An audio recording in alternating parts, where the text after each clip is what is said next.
नमस्कार दोस्तों, आप देख रहे हैं 4 PM गुजरात दस्तक के साथ में राहुल पांडे। और इस वक्त हमारे साथ कांग्रेस के जो प्रवक्ता हैं हिरण भाई बैंगर, उनसे सीधा बात करते हैं।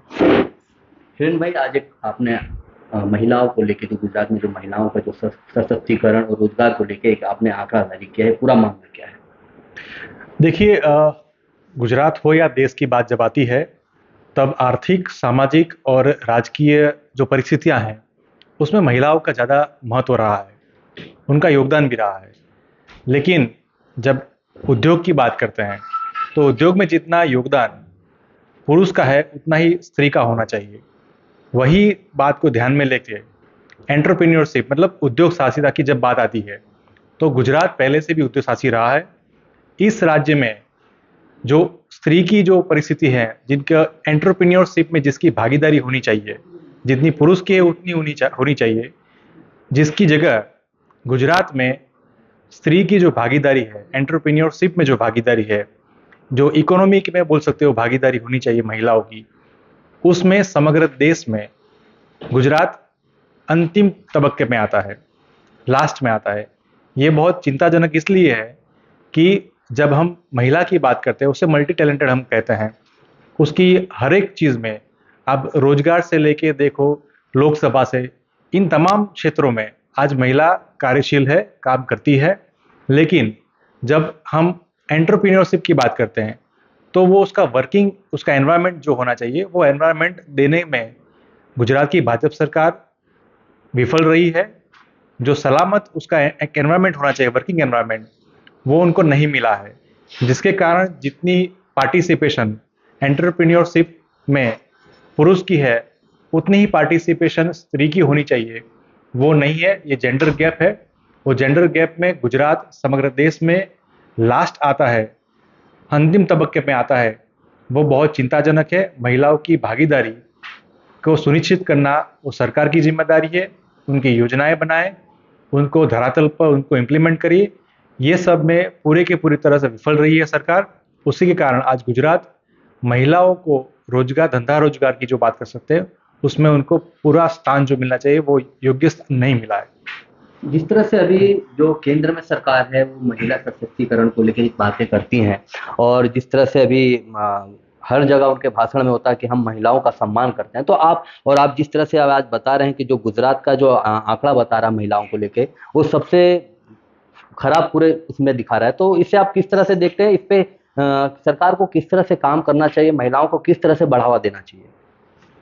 देखिए, एमएसएमई का जो जवाब है, एमएसएमई ने पूरा रिपोर्ट दिया है, उसमें स्पष्ट दिखाता है कि पूरे देश में जो वर्किंग एनवायरनमेंट एंटरप्रेन्योरशिप के लिए होना चाहिए, जिसमें मेल और फीमेल दोनों आते हैं, उसमें ज़्यादातर जो मेल का डोमिनेंस रहा है, उसमें सुनिश्चित करना जरूरी है कि वुमन का पार्टिसिपेशन भी रहे।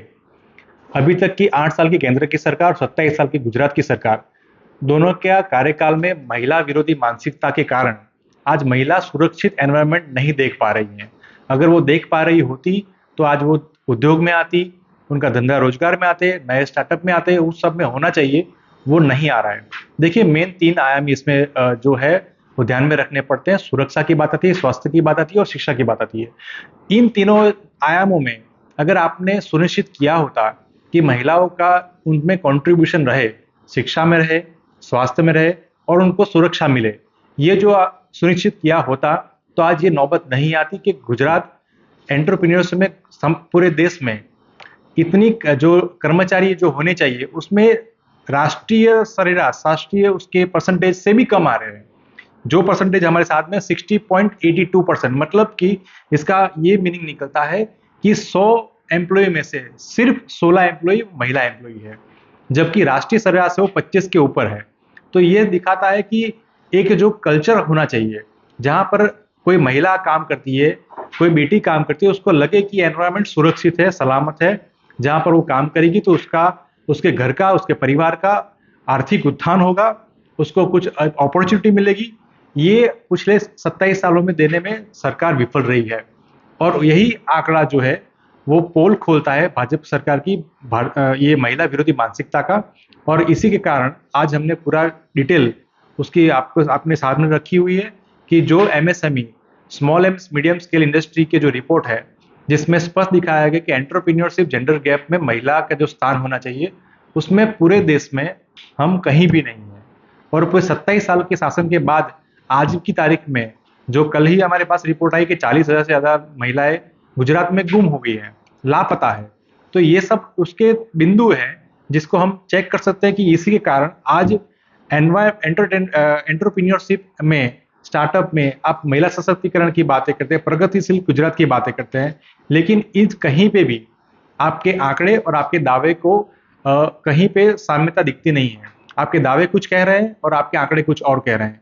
आपके आंकड़े में स्पष्ट दिखाई देता है कि महिलाओं का स्थान, जो उचित स्थान उसको मिलना चाहिए, जितना स्थान पुरुष को मिलता है उतना उसको मिलना चाहिए, वैसा आपको कहीं पे मिलता नहीं है। आपकी योजनाएं वो धरातल पर उतरी नहीं है, उनका फायदा महिलाओं को मिलना चाहिए वो मिला नहीं है।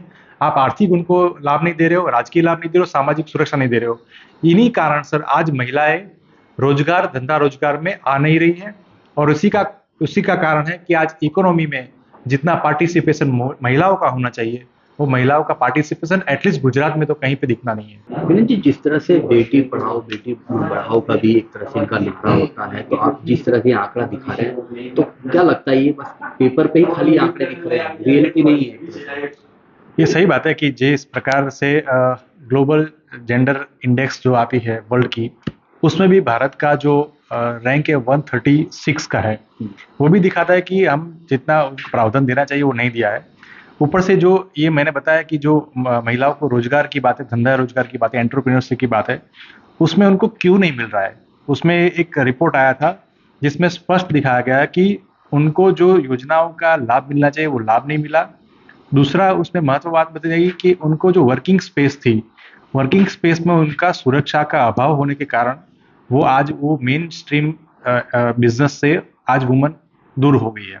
दूसरी बात यह है कि इस कोरोना के काल से पहले और इस कोरोना काल के बाद जितने भी यहाँ पर रिपोर्ट्स हुए हैं इकोनॉमिक्स के, उसमें से एक रिपोर्ट आया था 17 से 2022 में, 2022 तक अब तक 2,01,00,000 जितनी महिलाओं को परमानेंट जॉब से उन्होंने डिसकंटिन्यू कर दिया है, वो उन्होंने जॉब छोड़ दी है, उन्होंने रोजगार छोड़ दिया है। तो ये स्पष्ट दिखाता है कि उनका एनवायरनमेंट की कमी है, उनके वर्किंग एनवायरनमेंट का जो होना चाहिए, सुरक्षा होनी चाहिए, उनकी कमी के कारण आज वो महिलाएं मेन स्ट्रीम हमारे जो इकोनॉमी में भागीदारी होनी चाहिए उससे वो दूर हटती जा रही है। यही दिखाता है कि भारतीय जनता पार्टी की सरकार ने महिलाओं को जो प्राधान्य देना चाहिए, महिलाओं को जो भागीदारी देनी चाहिए, पार्टिसिपेशन देना चाहिए, उनको सुरक्षा देनी चाहिए, शिक्षा में उनका प्रावधान होना चाहिए, ये सब में कहीं पे वो सफल नहीं रहे हैं। उनकी नीतियां विफल रही है। धरातल पर आप जितनी भी देख लो, महिला सुरक्षा की बात कर रहे हैं, महिला सशक्तिकरण की बात कर रहे हैं, stand up India, scale India, मुद्रा, ये सभी योजनाएं आज धरातल पर नहीं आई है। जितने भी आज अभी तक जितने हमारे पास आंकड़े आए हैं, उसमें से भी वो लोग जिसमें जो है जिसने इसमें अवेल किया है, जो उसने लाभ लिया है, वो सब्सिडी की बात हो, लोन की बात हो, वो ऐसे लोग भी इसमें कितने लोग हैं जिसने उनकी बहन, बेटियां, भाई, उसके मदर, उनके नाम पे उन्होंने ये सब्सिडीज को अवेल किया है। जो जो सही रिपोर्ट है, जो सही बात है, वो उनके रिपोर्ट से भी काफी अंदर जो हम जाएंगे तो हमको पता चलेगा कि आज भी गुजरात हो या देश हो, महिलाओं को उनका उचित स्थान, जो सामाजिक, आर्थिक, राजकीय में उनका जो पार्टिसिपेशन होना चाहिए, वो देश में नहीं मिला है। आज 8 साल की केंद्र की सरकार और 27 साल की गुजरात की सरकार ने उनकी महिला विरोधी मानसिकता की वजह से आज महिलाएं खुल के हर एक क्षेत्र में जो आना चाहिए, एंटरप्रेन्योर में उनकी भागीदारी होनी चाहिए, वो उनकी रही नहीं है। हम बार बार ये कहते हैं, जो रिपोर्ट यहाँ पर आए, यहाँ एनसीआरबी की रिपोर्ट की जो बात हुई है उसमें भी स्पष्ट दिखाया गया है कि हत्याएं होती है, हर दिन में 2 हत्याएं यहाँ पर होती है, बलात्कार की घटनाएं होती है, एक्सटॉर्शन की बात होती है। ये हर एक चीज में महिलाएं अपने आप को गुजरात में सुरक्षित नहीं मानती है। उसी के कारण आज गुजरात की जो महिला का जो पार्टिसिपेशन गुजरात में होना चाहिए, उनका कंट्रीब्यूशन होना चाहिए ग्रोथ के लिए, गुजरात को प्रगतिशील राज्य बनाने के लिए जितनी जवाबदारी मैन की है उतनी वुमन की रहती है, उसमें वो इसलिए नहीं आ पा रही है क्योंकि सरकार की जो नीति नियम है, उनकी जो इच्छा शक्ति है, वही कहीं पर नहीं दिख रही है। इसी के कारण धरातल पर उनकी जो योजनाएं होनी चाहिए वो पहुंचती नहीं है। और उसी के कारण मेन स्ट्रीम बिजनेस में, मेन स्ट्रीम में, एंटरप्रेन्योरशिप में आज महिला का स्थान गुजरात में शर्मजनक स्थिति पे है, चिंताजनक स्थिति पे आके आया है। 16.20 82% मतलब 16% आज महिलाएं, सिर्फ 16% महिलाएं आज गुजरात में एंटरप्रेन्योरशिप में वर्किंग कर रही है। ये बहुत चिंताजनक परिस्थिति है गुजरात के लिए भी और देश के लिए भी। तो ये थे हमारे साथ जो कांग्रेस के प्रवक्ता हिरेन वेंकट जी ने उन्होंने कहा कि भाजपा की जो महिला को लेकर जो मानसिकता है वो दर्शाती है। बाकी खबरों के लिए आप बने रहें 4PM नेटवर्क के साथ में। मैं राहुल पांडे, अहमदाबाद।